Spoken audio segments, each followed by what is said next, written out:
G'day everyone, welcome back to the channel. We're a little bit slack here, and this is a regrassing video from a long time ago. What are we now? 21st of November. So we're going back to mid-September for this. Mid-September through to mid-October. Getting this behind me done. Enjoy. Getting her done now. Not too much to go. What have we done? 4.67 hectares. Yeah, we're getting there, but you can't quite see it yet. It is we're working towards the steepest bit of the paddock, basically. I forgot earlier on, I didn't have my good lights on. Wondering why I couldn't bloody see, and yeah, that's some difference. Right, so TikTok and Twitter have seen this in vague detail. Instagram will no doubtly see it as well. So we'd better show you guys in a bit more detail, eh? So, quite steep we climb up here. Yeah. But we've made it every time so far. Got to be careful, because if I've got to back up, I've got those chain harrows in the back, which, yeah, will basically mean I can't. So, diff locks are on. We're in 10th, but I'm prepared to go down one, but Yumba girl, she's done it pretty easy. Still making a nice job. Just scratching that steep stuff up so we can get some seed in it, like I said, get it a little bit smooth. Doesn't have to be perfect. We're not going to be driving tractors over that at 20 or 30 k's an hour, but we still want to be able to drive around it without getting thrown out of the seat, and we want a good strike. So yeah, if anyone ever wondered why we run such a big tractor for the gear we got, things like that and then things like this are the reason. Woo-wee. This isn't actually too bad here.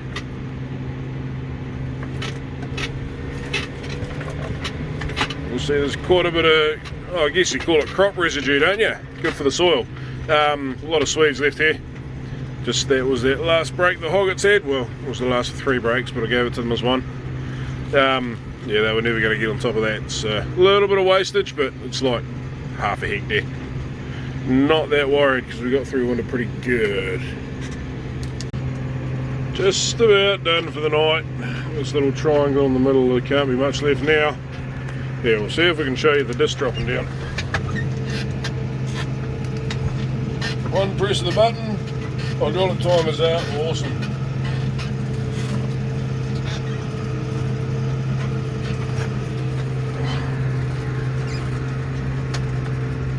Getting off the steepest bit now. Oh, back for another day of it. Got, you say hello? Got a wee man with me this morning. So, yeah, have we walk around.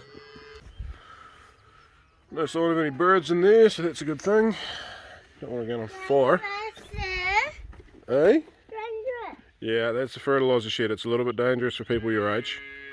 Eh?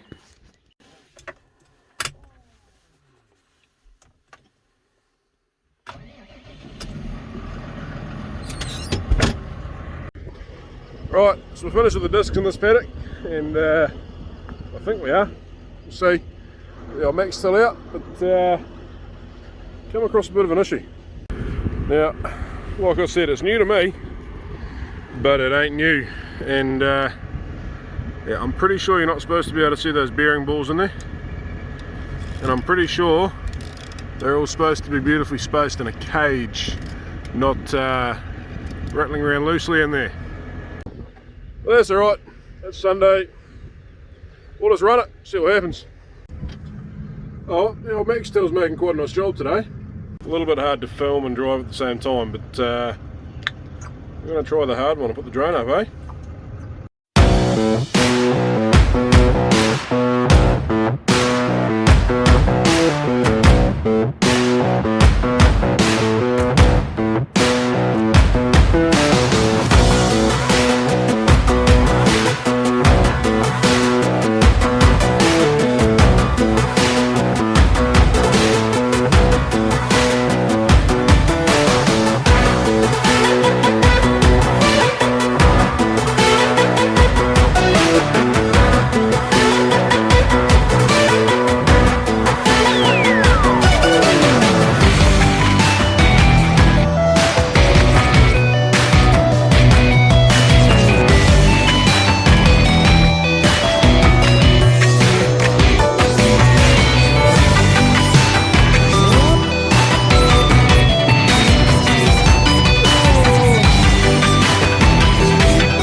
Well, about that time we take it from that to that. Every morning, every day that I'm using a tractor, sometimes 2 or 3 times a day, I'll pop the bonnet and check for birds' nests. Now we've got a wee bit of straw on the front of the radiator there, not worried about that.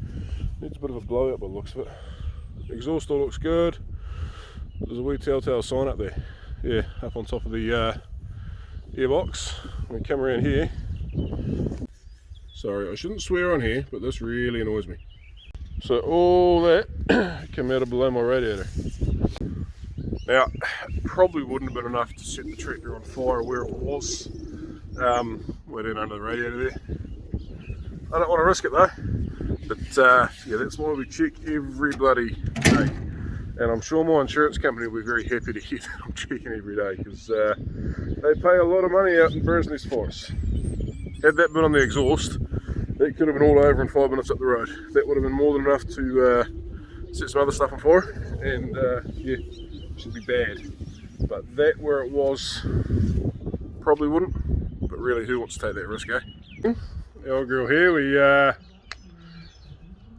thought I'd better put some fuel in her before we go and do some ag work with her, and shut her off at the fuel tank, and heard a very, very, very faint metal on metal sort of wind down. Wasn't even metal on metal, it was just a bit rough.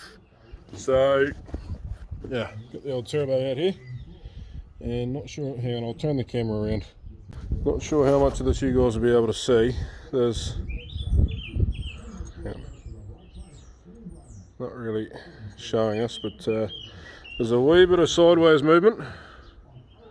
Focus on the turbine. It's minute, but it's not really minute. There you go. Very, very little end play, but a tiny amount. Anyway, we'll take her into town and see what they reckon. Do we rebuild? Do we replace? I'm thinking we'll probably just replace. Like, she's done 10,000 hours. As far as I'm aware, it's original. May not be, but to the best of my knowledge, it is. You can just see the score marks. There's a good one there. Hang on, focus camera. You can just see it there.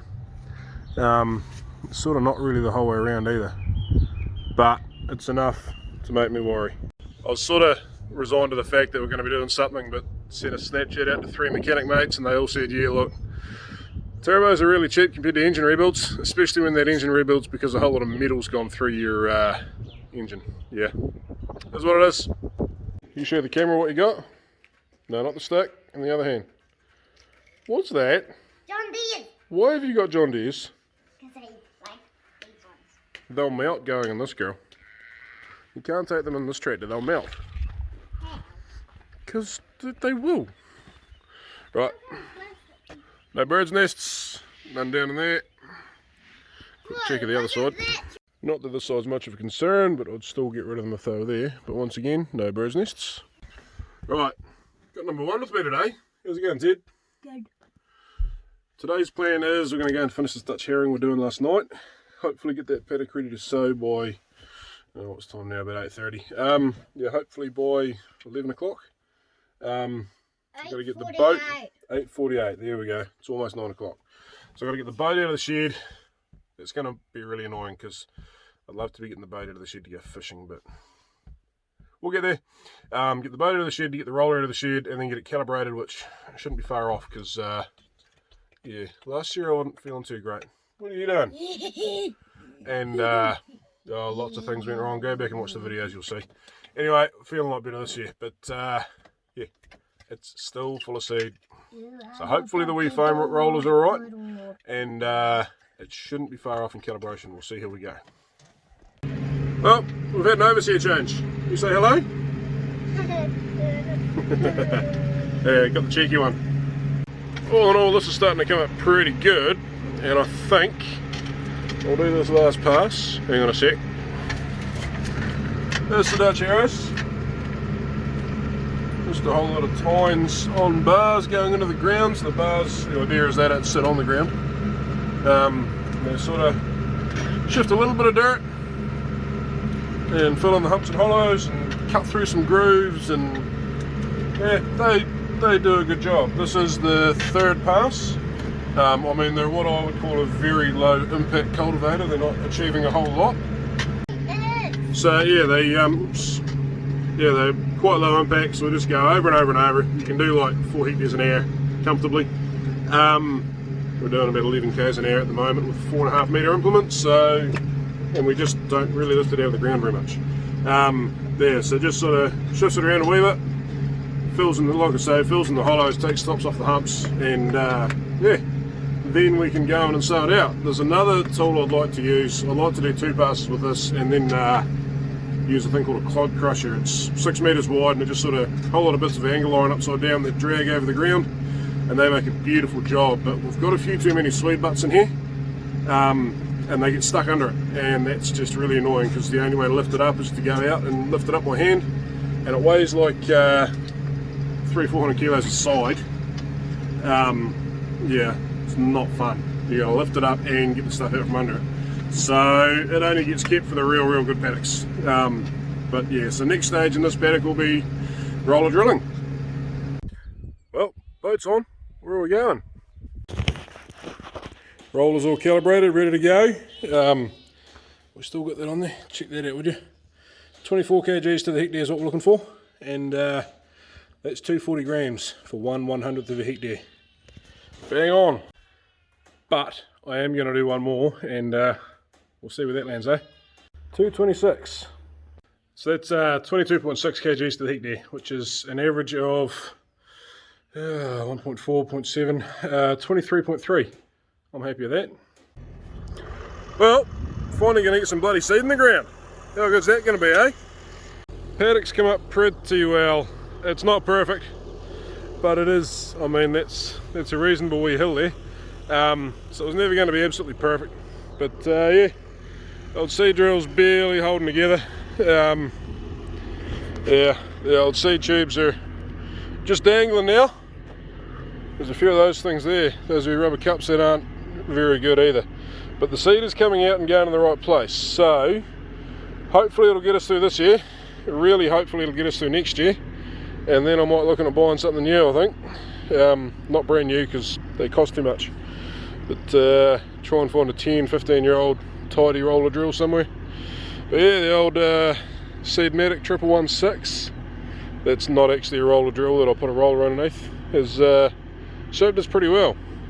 How ridiculous is this though? Yeah,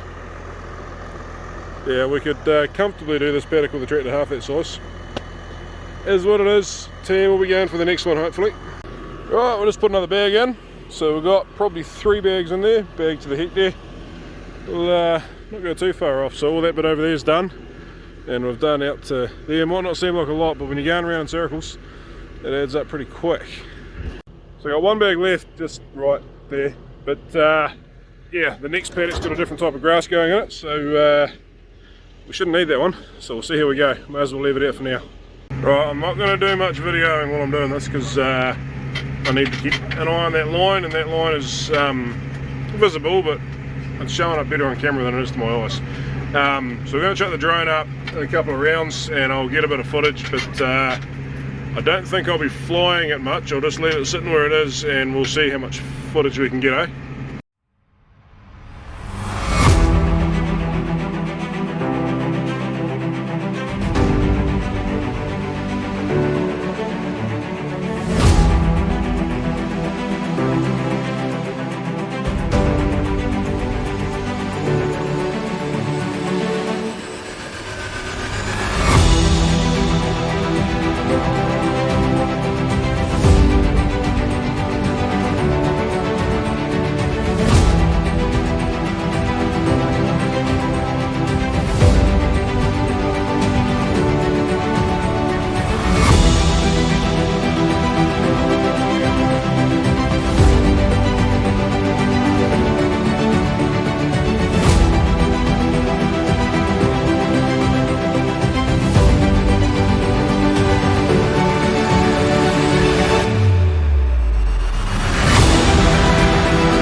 Well, a little bit later than expected, but we're done. Currently 9 PM, so I've missed the pub. That's alright. Yeah, we had a wee bit of a mishap and had a spring fall off on the wee drive wheel, or harp fell off the top end and come down and caught on the chain. So stopped the wheel turning for a couple of rounds. I was pretty sure it was only a couple of rounds because I could see the groove, the rut it was leaving, but spent about half an hour just searching around looking for seed and making sure I found the exact place where it stopped, or the exact round that it stopped. Went back and covered off that whole previous round and the next, I think it was only 2, and yeah, we're all good, we're done. Pick up this bag of seed that we didn't need and head home, park her in the shed. So anyway, this is the end result. A few Swedes growing back out there. A wee few weeds in here. Nothing too serious though, she'll thicken up quite nice. So obviously that's your grass, that's your clover. Pull test is what we do. Right, so that one didn't pull out. See that? We've still got the odd one pulling out. So this paddock's not quite ready to graze yet, but I'd suspect within a week it will be. Do a bit more of that, eh? Yeah, it's not many. See that? That might have just been a weak plant we found there. It's pretty close to being ready to graze. We've got a few weeds. That's fat hen. That's those bloody things, I forget what they are. That is plantain. Or dandelions. Not sure, might be dandelion that one. We didn't have plantain in this mix, but there was a wee bit of seed left in there. So, all in all, I'm pretty happy about that. I mean, we are essentially in the gateway. There's the gateway right there. Yeah, we've got the cruiser back. Yeah, pretty good. Needs a graze. Give it a few more days. Let a few of those other plants hang on a wee bit. And yeah, that's our first paddock of grass. Sown in mid-October, being grazed at the end of November. Woohoo! Catch you next time, guys.